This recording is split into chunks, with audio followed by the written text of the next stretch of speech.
I spent a huge part of my life feeling like I had to hide who I was. Part of the reason that we go rock climbing is to push ourselves in an environment that doesn't feel as high stakes.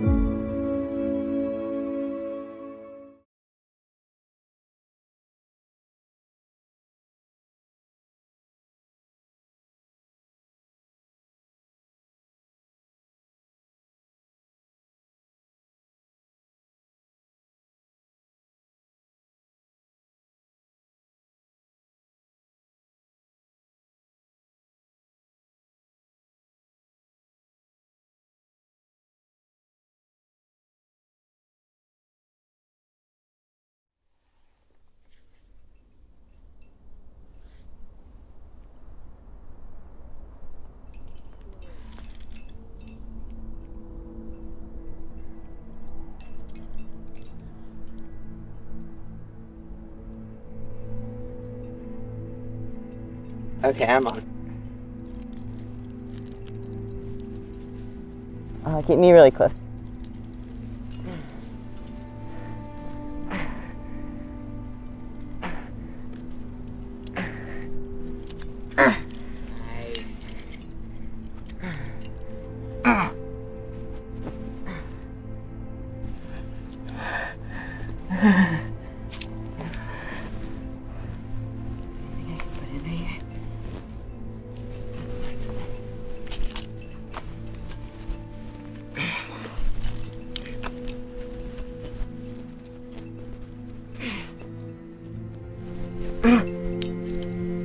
Will this stay?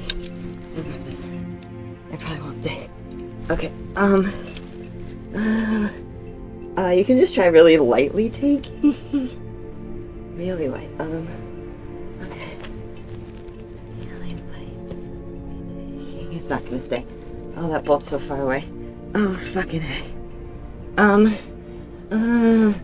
I wish that this wasn't what I was doing right now.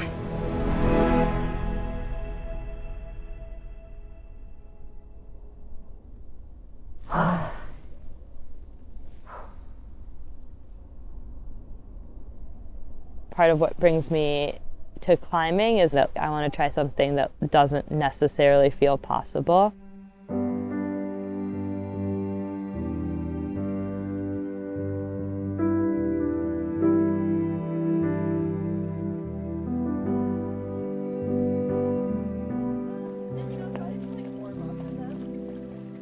You don't choose a challenge that's hard enough that it's going to make you be vulnerable and make you be in stress. Then you'll just stay the same human, and that's fine. But if you choose something that's hard enough that you have to change in order to get it, you can make a lot of progress. And that's what I'm seeking out in climbing in general. It's almost like practice being in a vulnerable space. Come on, Laura. Nice.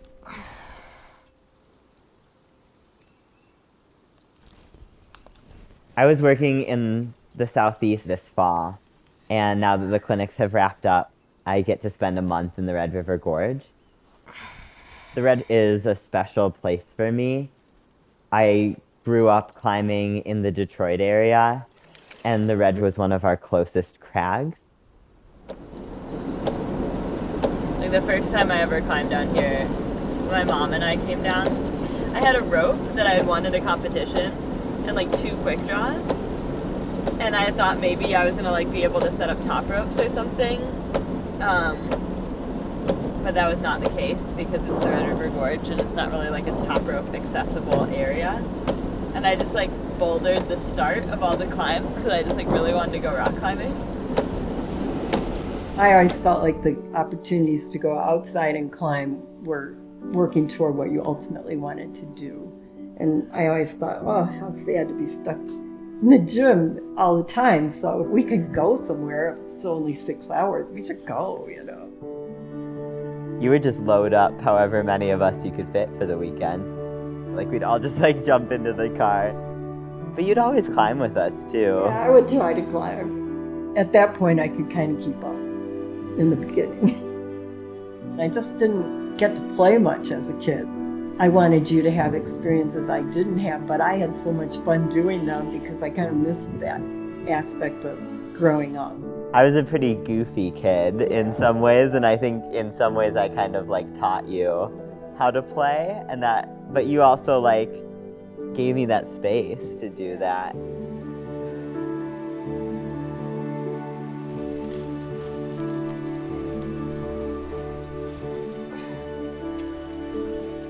I was just so happy that they had a passion, just that you would feel like there was something in life that you wanted to work toward and something that gave your life meaning. I was excited to see how psyched you were. You really developed from there, and it influenced every part of your life.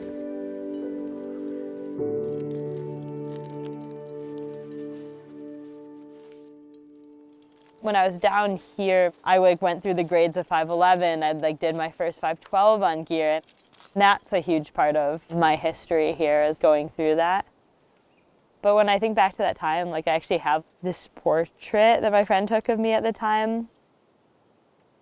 I can look into my eyes like a younger version of me and be like, wow, I was going through probably the hardest times mentally and emotionally. It can be hard to revisit that here.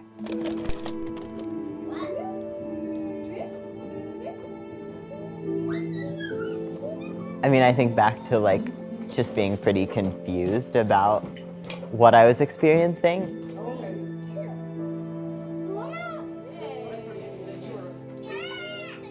When I first tried to explain my identity, I was talking to my sister and we just tried. We were like, well, I think that means you're a lesbian. I'm pretty sure. That kind of lines up, and it's we were looking for the only words that we had.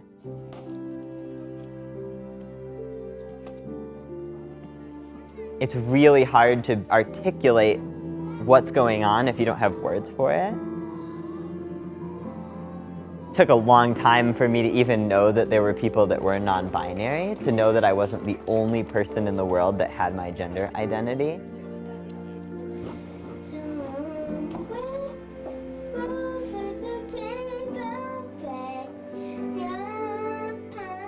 It made a lot more sense to me when Laura finally came out to me as non-binary or on the trans spectrum than when they came out to me as a lesbian when they were younger. Calling Laura my sister never felt super fitting. It always felt like something that caught in my throat. Is this the right way to describe this person who is part of my family and so important to me? You were the original person that I came out to or talked about these things to. That's a really beautiful thing to know this person I really care about has just articulated to me that they'll be here with me right now and they're open to whatever changes. I think that the way that all of us express ourselves can be different day to day, but also I think just as you get older and as you have more autonomy, you're able to explore that more. Okay, off we go.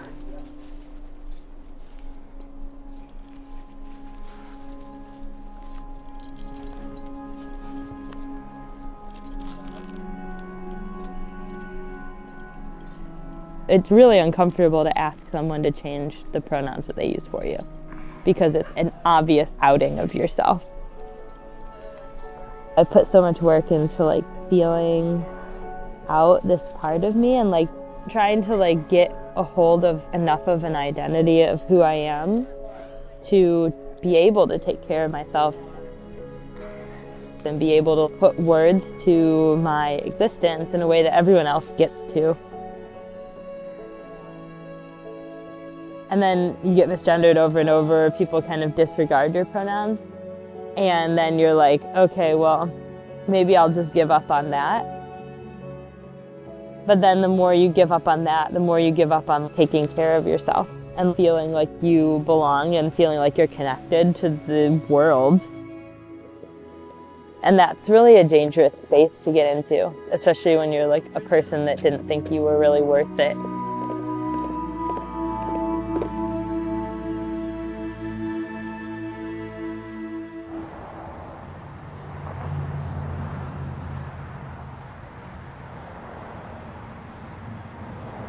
In the past few years, I've spent a lot of time on the road teaching and traveling to climb.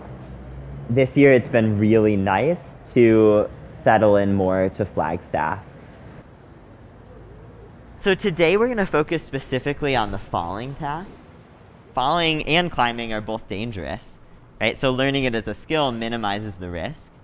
And then also what you just said, when you're climbing, then you're not as distracted by the fear of falling because you know what's going to happen. I first got to know about the Warrior's Way when I was a pretty young climber. I was very scared and took like kind of a funky fall early on in my lead climbing that made me just not want to do it anymore. At the time, I would just leave the gym really often feeling very disempowered and feeling like I was maybe just like a scared person when everyone else had things figured out. Yeah, that was really nice. Okay, so you can start there. Just that one breath, pop for the move, fall on the exhale.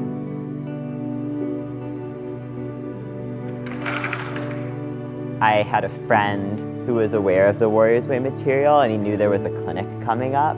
And so he convinced me to sign up and it ended up being really helpful. Really nice. Over time, it changed my perspective on stress and fear. And it gave me a lot of resources that I could use in climbing and also in other aspects of my life.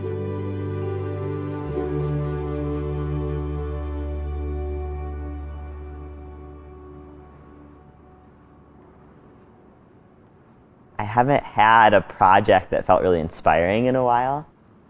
There's a route called the Cousin of Death that two of my friends put up. It's on one of the most beautiful panels of rock that I've ever seen.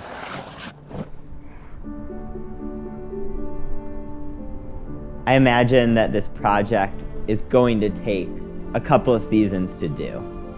It's a 600-foot route broken into 5 pitches. 2 of those pitches are some of the hardest rock climbing I've ever done on gear. The grade and the style of the other 2 pitches is also going to be challenging for me. So putting all of the climbing together in a day is going to be the biggest and hardest climbing objective that I've taken on.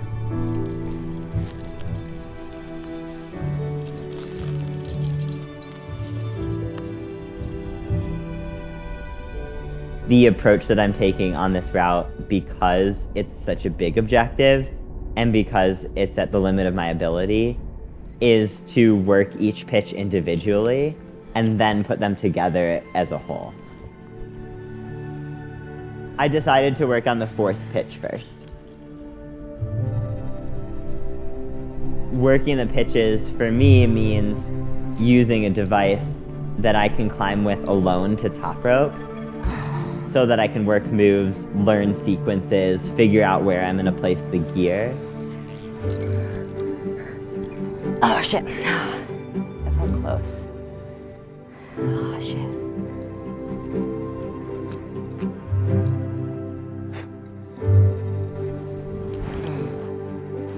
Yeah, I like it. Wow.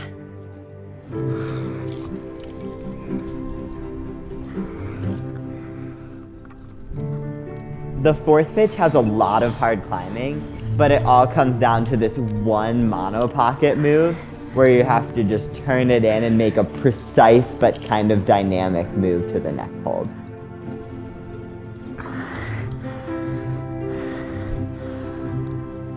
Oh god. That's the second time today I've just been so gassed there. After that crux move, there's this really thin traverse that even if you stuck everything up to there, you could totally blow it on.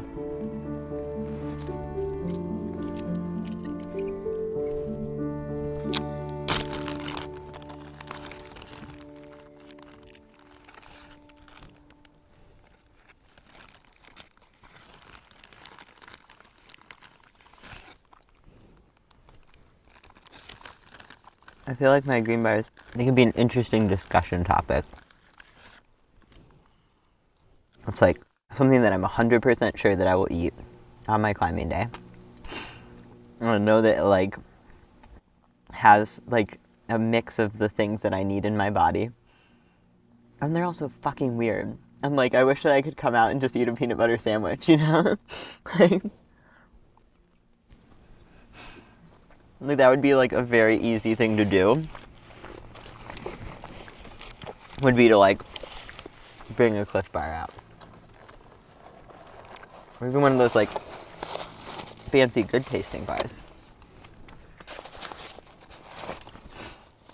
If I tried it and like if it was a good day, like a good like mental day, I would eat it. But if it was a day when like I wasn't doing as well, then I just wouldn't eat. So I was like, okay, I need to figure out a way that I will like 100% eat no matter what. And it turned out that putting a little kale in my bar made me eat. But I hate when people are like, it's healthy, because I'm like, no, it's like literally like this is like a microcosm of like how it feels to like deal with food on a daily basis. So it's like funny when people ask about it. Like, I'm not about to tell you about my like sweet keto diet. Like, I'm about to tell you about like my eating disorder if you really want to like have the answer to that question. And most people don't want to know about your eating disorder. They want to know about your sweet keto diet. They want to know about your sweet keto diet, which is like basically the same thing.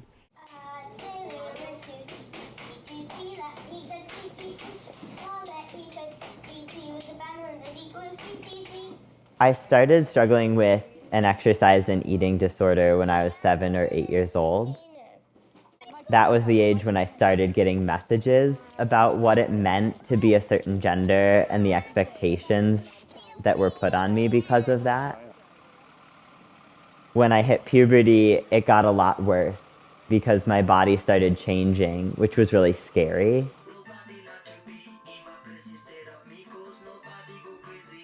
My eating disorder was a way that I managed body dysphoria. Maybe the best way to describe that is being trapped in a body that doesn't align with your gender identity. But it's not just about your internal experience, it's also about how you're being perceived and your ability to express your gender. And so when I learned that I could control that with food and exercise, I was on top of that right away. And I was like, okay, sweet, that's how I'll live my life, not realizing how destructive that could be.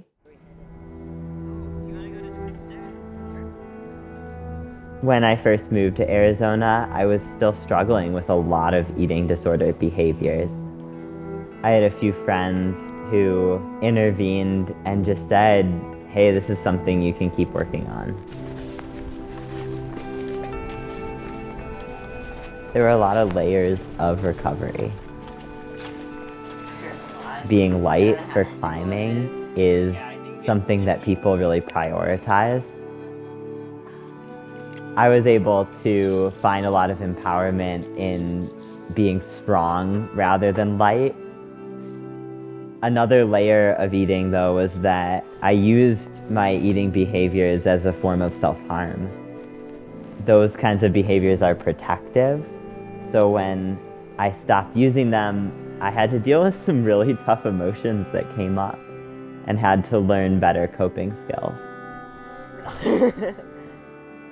The last layer of that was that gaining weight for me during recovery was something that made me feel more feminine at the time. It increased my body dysphoria, which was something that I had used my eating disorder to manage all along. I had always considered myself someone that didn't need help transitioning. When I realized how destructive the ways that I had it covered were to my body, I realized that medically transitioning was going to be a really important thing for me. It's really personal how someone affirms their gender. It is not okay to ask a trans person about their experience with transition. It's their personal medical information, and they're doing their best to live their life in a body that feels right to them.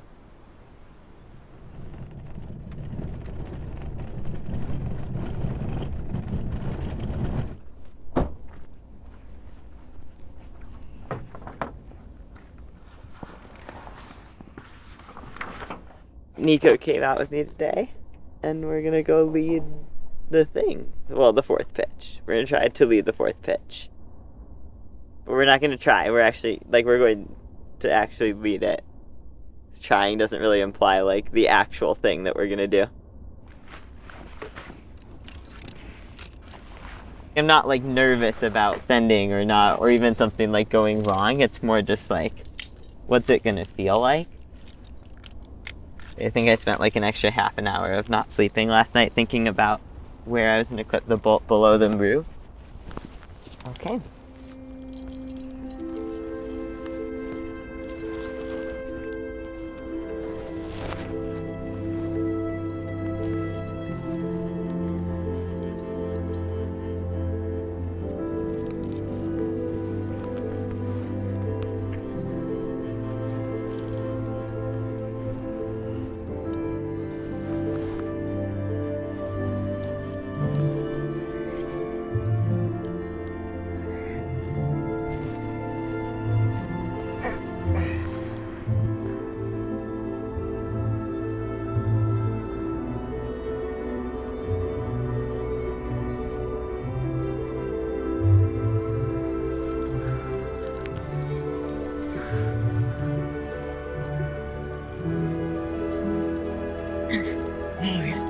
Oh shit. Oh well.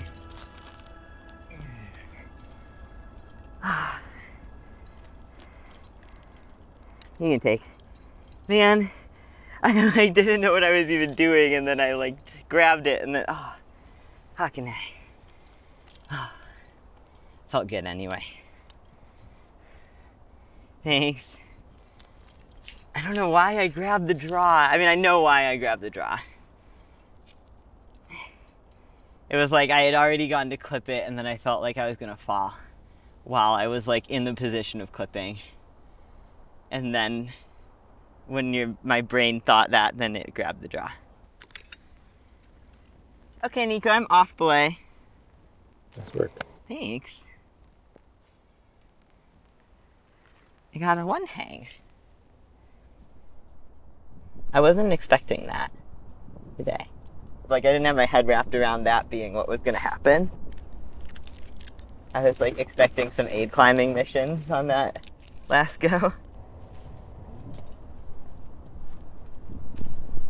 I think knowing that there's another non-binary climber is huge. Not only in the abstract, oh yeah, there's another non-binary climber, because it's yeah, there's going to be non-binary climbers because there's non-binary people everywhere. But to have that be someone who's in my community, that was really cool. And to feel a little less alone in that. I'm afraid what my life would be like. I think it's really important to have that visible representation on a larger level. The world around you has been shaped by erasing trans people from history and from culture. And so then you have this idea that oh, trans people didn't exist until recently. They're this new thing. And that's simply not the case.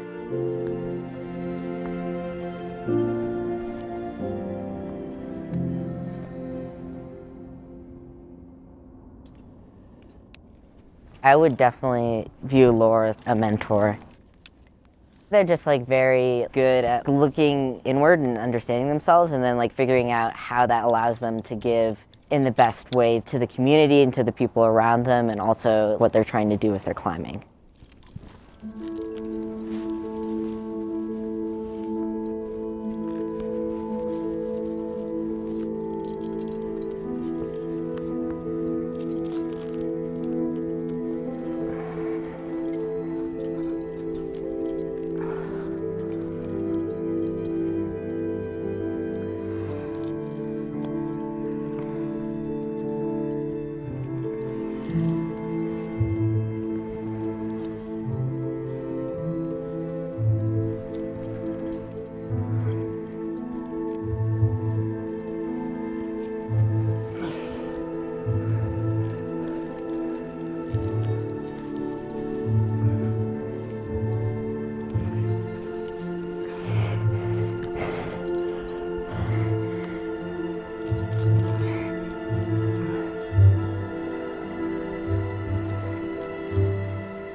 Okay, Nico, you can take. Oh my goodness. Oh my goodness. Okay.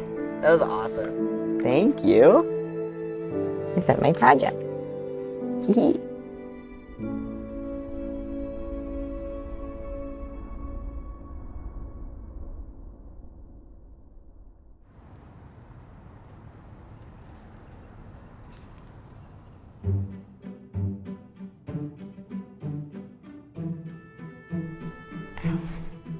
Have you done the long, far out one of these? Where you put your legs really far out and then you try to keep the knees down and then you lean over? I've been trying that recently. I can't get my knees down. Oh, like this. Ooh! It really gets different things. Ooh. And then I think a really important thing to do for camera on the camera is you give me a massage. In front of other people, you often have to like explain yourself. Even if you feel pretty comfortable with someone, you're kind of performing a little bit. With Amanda, it's like I'm with this extension of myself.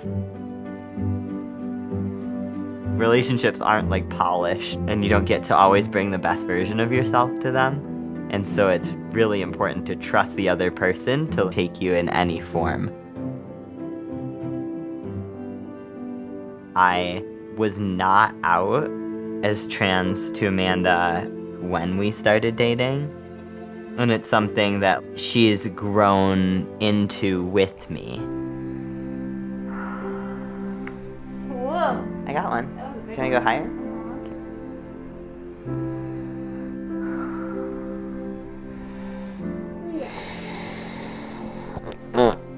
I got several.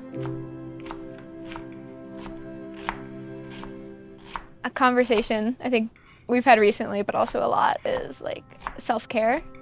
And I think it's been really cool to see Lore come out as trans and feel really comfortable in their body, which I think they never really felt. Self-care can be really hard.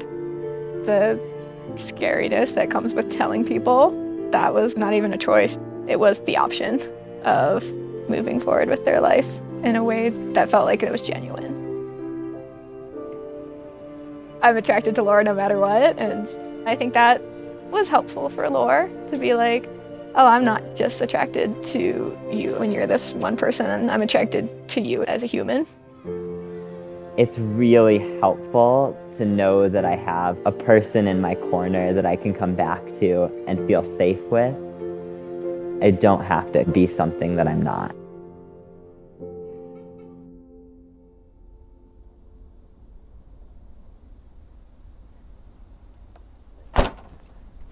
Amanda took off today for her next NOLS course.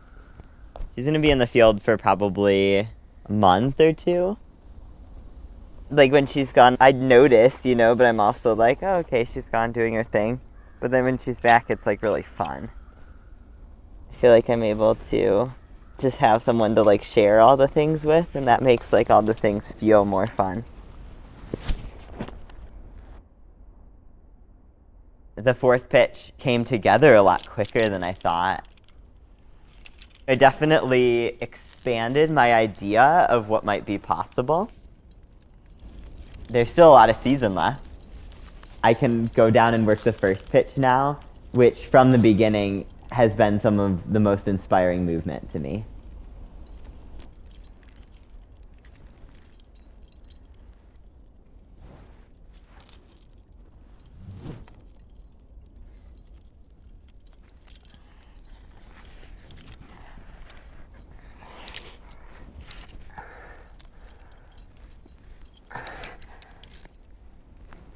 When I'm really thinking about getting a project, I'm looking for something to work on that's challenging. When you're working at that limit of your physical ability and also maybe mental ability, you're having to learn. Part of the reason that we go rock climbing is definitely to have fun and to play. And part of that is to push ourselves in an environment that doesn't feel as high stakes.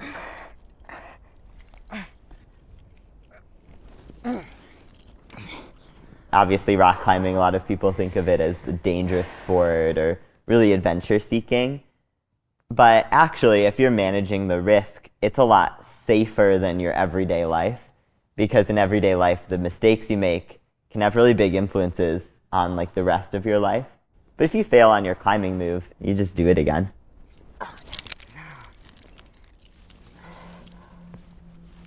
Oh God.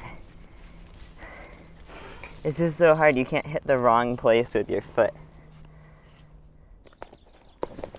Dude, I had a piece of chocolate for the first time since I was 8 years old last night.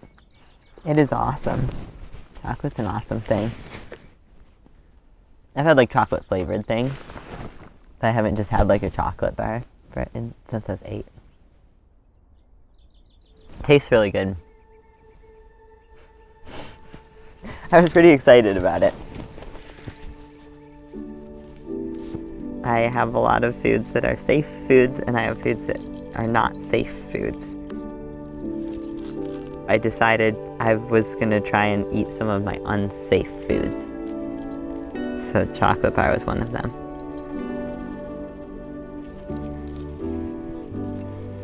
It's pretty silly to be afraid of food. I like teach people about fear all the time, but then I'm afraid of like this food. That's like a funny thing. It's not like a very real threat to your existence. But the way that I've learned to like keep myself mentally and emotionally safe is having this sense of stability through food.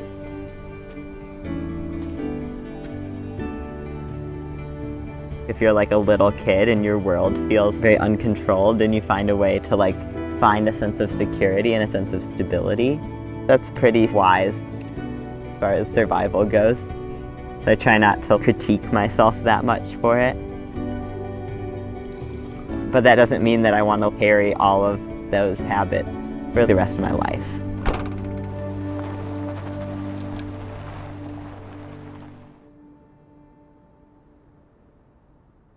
It's okay if it gives you a 5-minute breather on your hike, or a 2-second breather. For the years I've been climbing with Laura, it's been a real pleasure to watch them grow up as a climber and a human being. From all these routes that we're trying and we're climbing on, we're constantly learning. I think being scared is part of it, but everything disappears when you leave the ground. All your issues, all your family shit, all your work stuff, it just goes away, and you're there doing what you need to do that day. To remember not to take myself too seriously this time. It's not like you're like putting a bunch of pressure, you just like kind of like feel like, okay, we're doing a thing. Okay. All right, give her hell. Hell yeah. When Laura asked me to check out this route, I just immediately said yes. I knew it was going to be hard, and if I could help them in any way to reach their goal, I'm going to be there for them. The first pitch is a dihedral that starts out with hardly any hold on the first half. You're doing a lot of palming and pressing. There's a few desperate layback moves. Everything is insecure. They know that that's my style, and that's the kind of route I also want to do.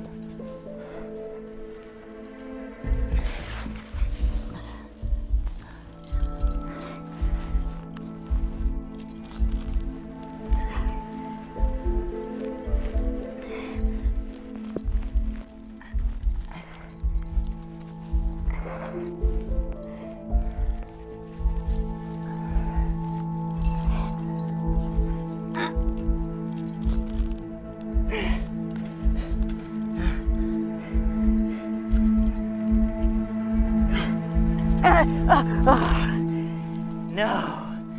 Sad. Thanks. Oh, that last foot move.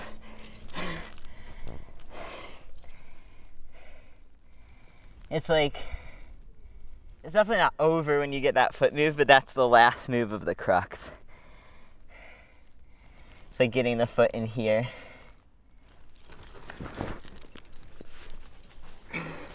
Oh, God, bummer. I was shaking a lot on that pitch. Like I just had a lot of adrenaline. There are very few moves that you couldn't slip off of. It's just a hard pitch.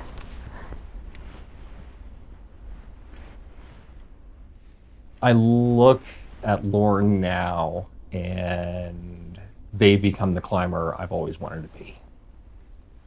They're one of the most driven individuals that I've ever met, inside and outside of climbing.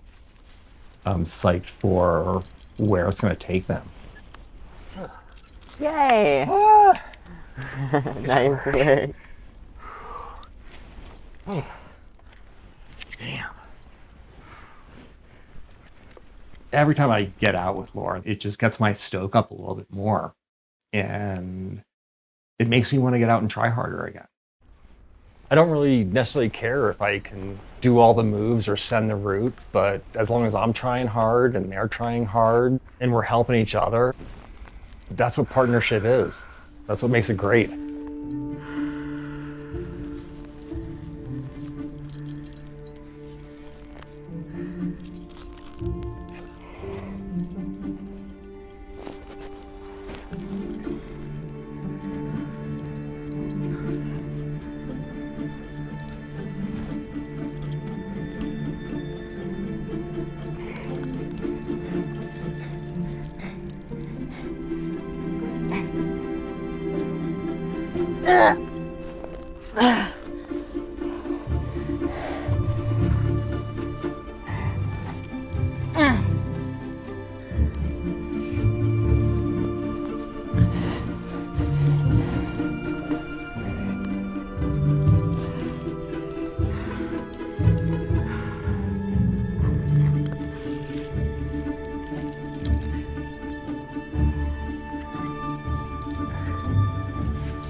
Oh my goodness.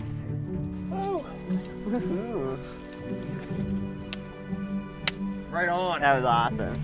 Yeah, it was watching that. So you're gonna lead this next one? My God, no.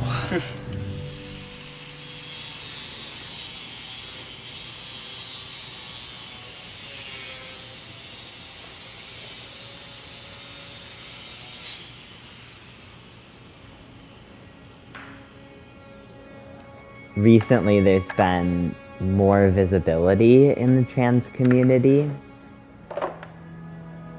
but being the person that's creating that visibility or that representation can also be really painful.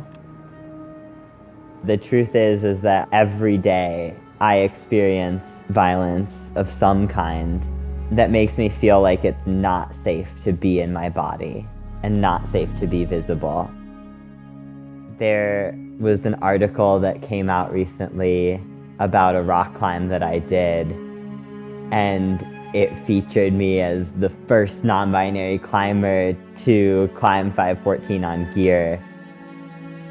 But the backlash that I got from my community and the online space was very painful for me to take in. You know, these aren't just internet trolls. These are people that are other climbers that I might see when I'm out just doing my thing. And they just said these violent things about me and a part of me that I can't control. Some of the hate speech that was shared on that post was left up because people said that it wasn't okay to censor them, or that it was just like a political discussion. But they don't realize that for trans people, it's someone debating whether we're allowed to be a human or not.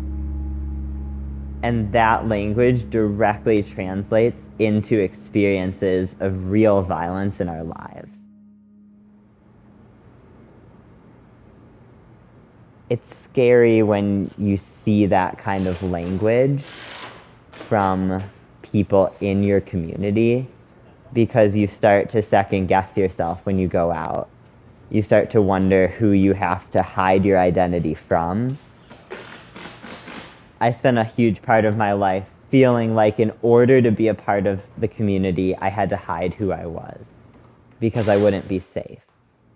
I've put a lot of work into feeling like a person that can be authentic, that can show up and create that representation for other people. And then when I get those violent messages, it makes me just want to hide again. It also makes me sad because I know that other trans people are reading those comments too. When people are hateful towards me for being non-binary, other non-binary people are seeing that and absorbing that hate and imagining that if they were living openly and talking about their identity, that that's the same hate they would receive. It makes the outdoors start to feel really unsafe.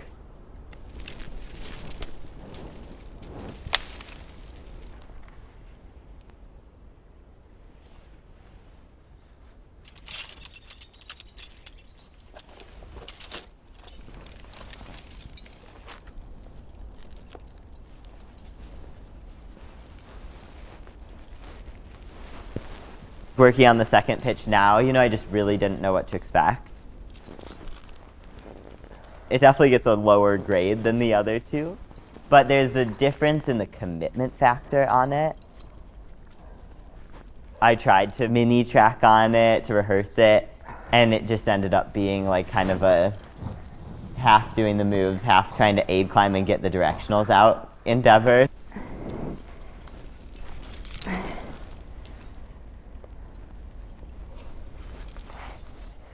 Lead burns are kind of the only way to practice it or to climb on it. That means that every time I want to go out there, I need to get a partner who's willing. And climbing on it, there's a lot of shenanigans, like to clean the roof. It's not easy to do. My partners aren't always psyched to second it a bajillion times. And it's scary. Oh, Nico, you can take. I'm scared. The rock is really slick. There are spots where you could place a big cam perfectly and it would just rip out of the crack. So you have to place the gear in really specific spots where it will hold, and then just keep climbing between those placements. Okay, keep me close.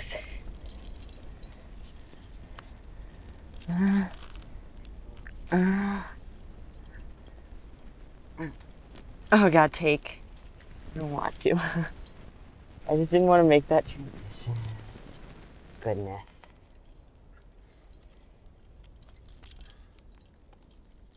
More than the individual moves, putting this pitch together feels really hard. Mentally and physically, and then logistically.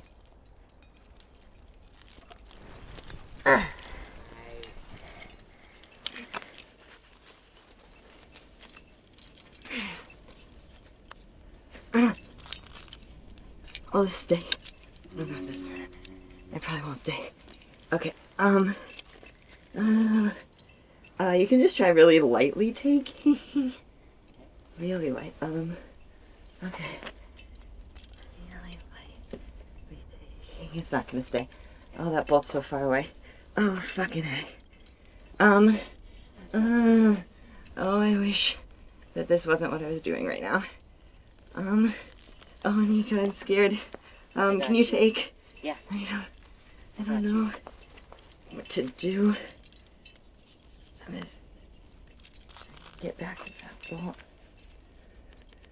Oh, it's coming out. Oh, my fucking A. Okay.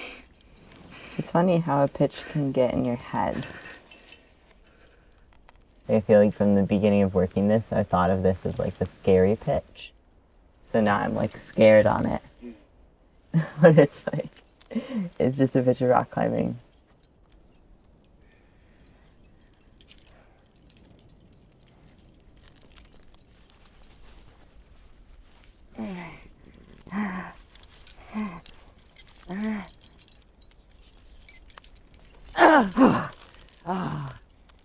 I fell. Oh god. Oh god. Oh man, that felt good. That made it feel like possible.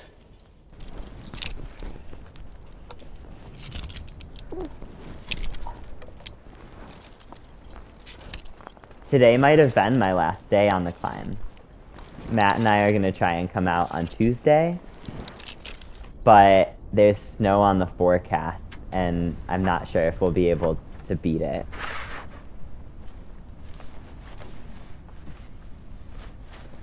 You should take more rest days than I have been, but it's like...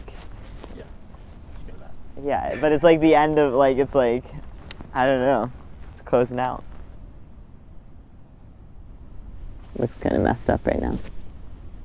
At least we have a static line that stays fixed. Makes it feel less ominous.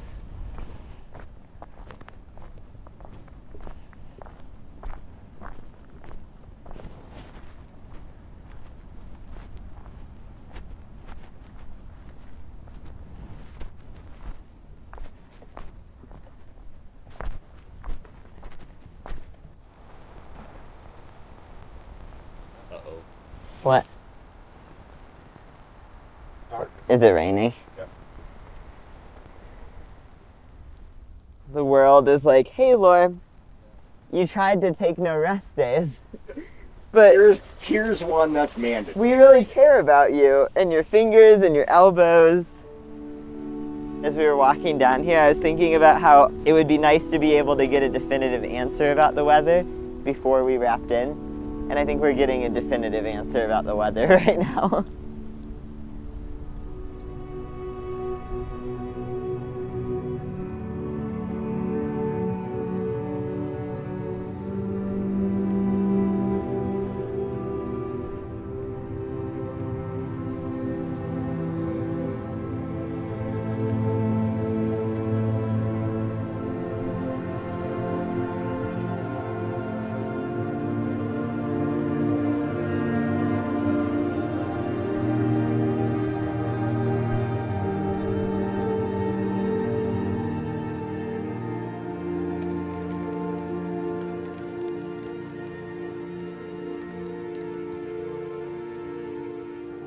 One night a week, I work on like a crisis hotline.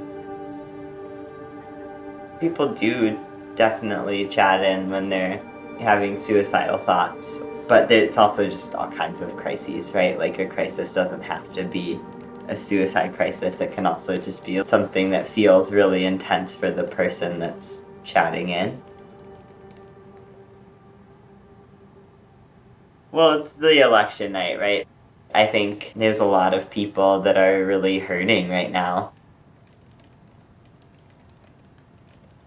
It's like actually feels good to like be doing a shift because I feel like people are waiting for an excuse to kind of give up. There were a lot of people that were like really depending on this election as like a last resort.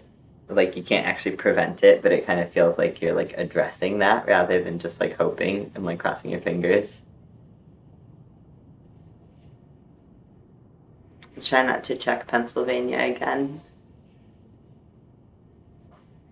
I'm gonna check on Pennsylvania in a second. I'm gonna try not to. It's like there is something comforting from checking. I'm gonna check Pennsylvania. Don't worry, no more of the vote has been turned in. There was definitely a time in my life where like whenever something went wrong, I like took it as proof that I like shouldn't have decided to like stay around. Like I was like, see, like things really don't get better. Like this really fucking sucks. Like I don't want to keep going. And I would like use it as these kind of like, I would just like imagine escaping when things got tough.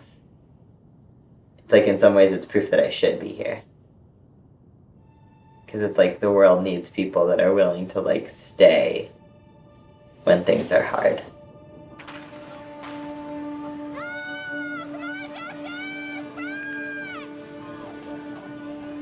I hit a really low point when I was 17. I had started to explore my identity a lot more. I had come out to some important people, and I had experienced my first rejections from people that I really cared about. It made everywhere I went start to feel really unsafe. That summer, I was raped by a boy that went to my school.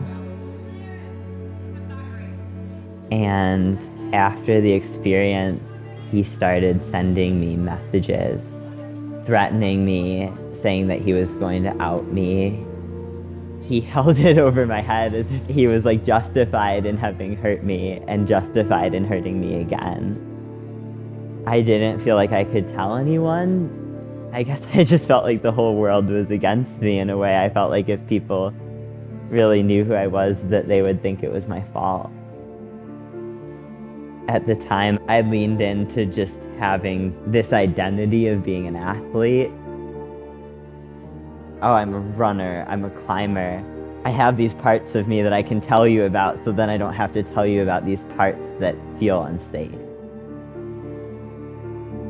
That year, I ended up having a really bad hip injury and had to have hip surgery, and it took away all of my healthy coping mechanisms.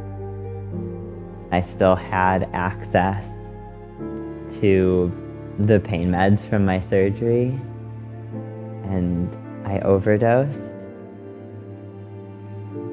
My mom came home from work. I remember telling her, and I remember thinking she was going to be mad, and I just remember her like giving me the biggest hug and like just telling me that it was like that it was going to be okay, that I was going to be okay.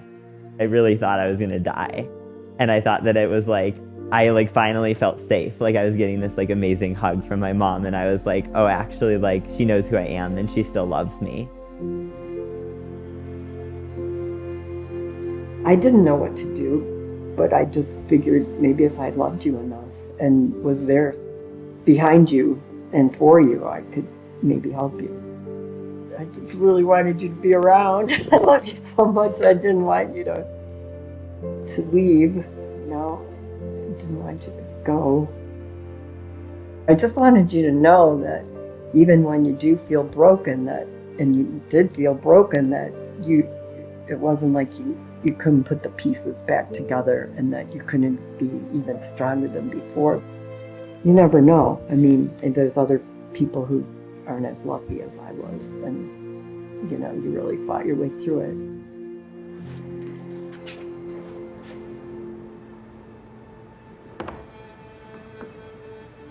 There's like stages of recovery for me.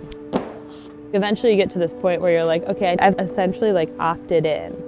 Like I've like opted into being here. I have to find a way to make that sustainable. Not just be healthy enough to like keep going when I'm 25, but like still be healthy enough to keep going when I'm like 35 and 45. And it's been really scary because I think like I hadn't really made myself opt in. Like, you know, since I was like 17, there wasn't like a point where I was like, okay, you're like permanently opted in. It was more of a just like, I'm gonna take life day by day. There's gonna be a lot of like really beautiful things and really like awesome progress that happens. but it's also like the most painful thing that you could go through. Like allowing yourself to like be this thing that there's not really like a script for.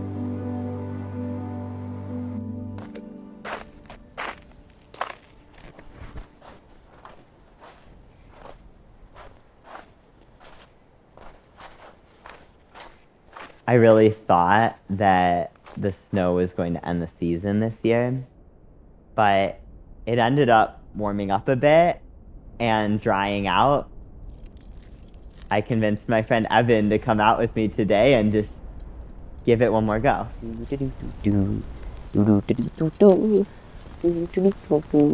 trying to calm down.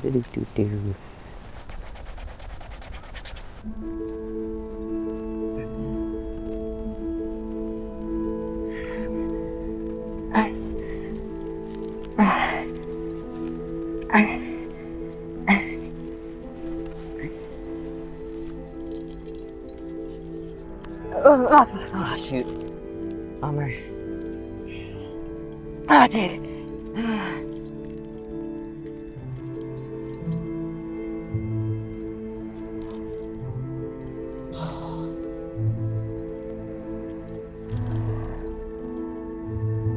I just want to have fun out here, you know, but at the same time, it's like, I come out here, I invest a lot of time because I have a goal, right? And like, I want to achieve it. And so when I have a little bit of time left, there's like more pressure to achieve the goal more quickly, which can make you actually like sloppy or distracted.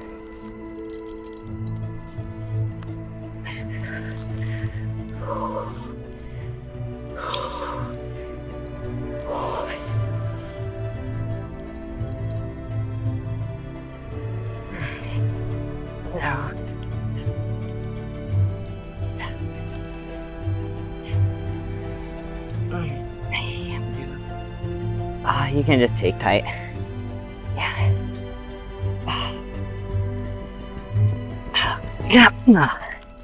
I don't know what happened. Oh my God. My personal favorite question that we ask athletes though is, were you desiring to have something for nothing? When you're like frustrated that you didn't send, it's usually because you're like annoyed that you're having to put in the amount of work that you are. It's funny, I don't really want to like boink a bunch, but part of me wants to like take a slightly longer fall to just like get used to the fall more and more. Like, cause this is like my opportunity to also project that fall. Okay, you can give me a little slack.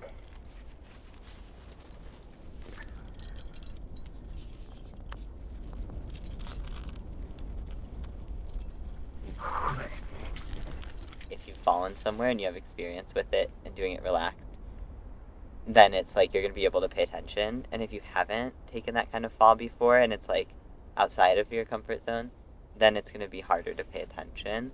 It's like kind of a no-fall zone. Like so much of like, I think the like conversations I have with people is like, our fear isn't like stupid or something to hate. It's like wise, and it's like letting us know things about ourselves. And that's not like ooey gooey, like esoteric thing. It's like, no, it's like we're gonna feel anxiety or feel scared when like our needs aren't met, you know? So like, what do you actively have to do to like get your needs met? And I think instead of like, that's the thing, is like that voice of like shame or blame, it's like, it's just not, there's nothing productive about it. Like, if I want to go take that fall, then I should do falling practice, and I should figure out, like, what's comfortable for me, and then I should start practicing there. And if I'm not willing to do that, or I don't feel like I have time for it, then I shouldn't be surprised if I'm scared, but I also shouldn't blame myself. It's like, I just haven't done it, right? And so, like, my brain's gonna have a message about whether it's safe or not. And that's what I teach, but I think the reason I'm able to teach it is just because I've been there.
That's fun. Pitch 2 ended up being so interesting because I was in this mode of like just kind of getting spooked at this one spot and realized that I wasn't really rehearsing. Once I realized that and decided to like go back and really rehearse those final moves, and it felt almost easy.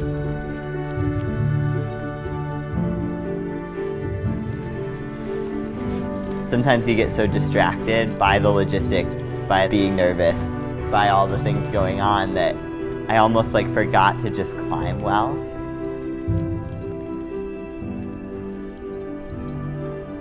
When I actually started rock climbing well, then it worked. And I sent the last pitch.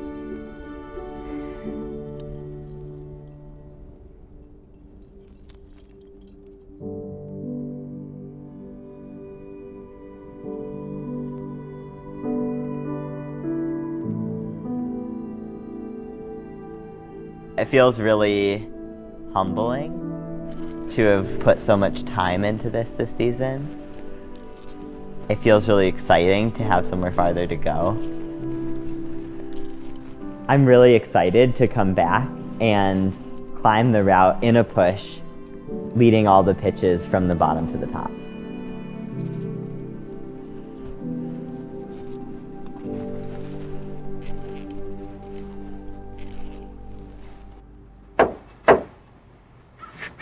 Maybe I'll put the socks here.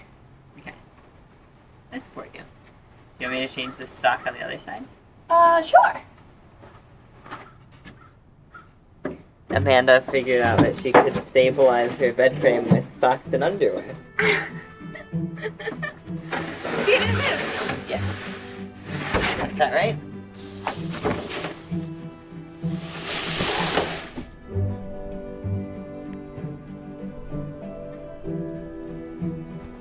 I'm always excited when Laura sends their projects because they're excited. But I think something I've noticed, like especially in the past year, is just a really good balance of rock climbing and other loves and rest as well. You can tell someone is like taking care of like all aspects of their life. Success is awesome and it feels good. You get like a rush of nice happy hormones when it happens. But there's not joy and longevity in success, right? Because success is literally like, boom, done. Things that happen every day or that are ongoing, that's where you get to find enjoyment. This thing looks interesting. Okay. I'm gonna try it. Okay. Sending is a success, but self-care is a process. In the end, the long-term change and day-to-day investment matters so much more.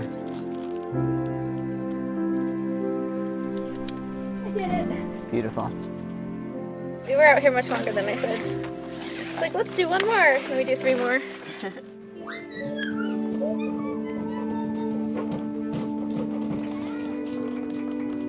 When you're growing up and you just want to be a normal kid, and you're told that things that you can't change about yourself make you not normal. It involves taking a look every day and finding a way to show up and live well in a world that is not designed for you to show up and live well in. You can't wait for other people to tell you you're allowed to exist. You have to like first decide that you're allowed to exist and take care of yourself as such. It's really empowering, I think, just to make that decision. I'm gonna be a person that's taken care of.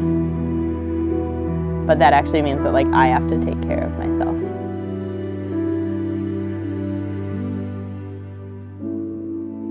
Lean it in. I'm like in the full frontal like trust lean right now. Just like, please world, don't drop me on the ground. Don't draw me face first.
Blake, introduce yourself.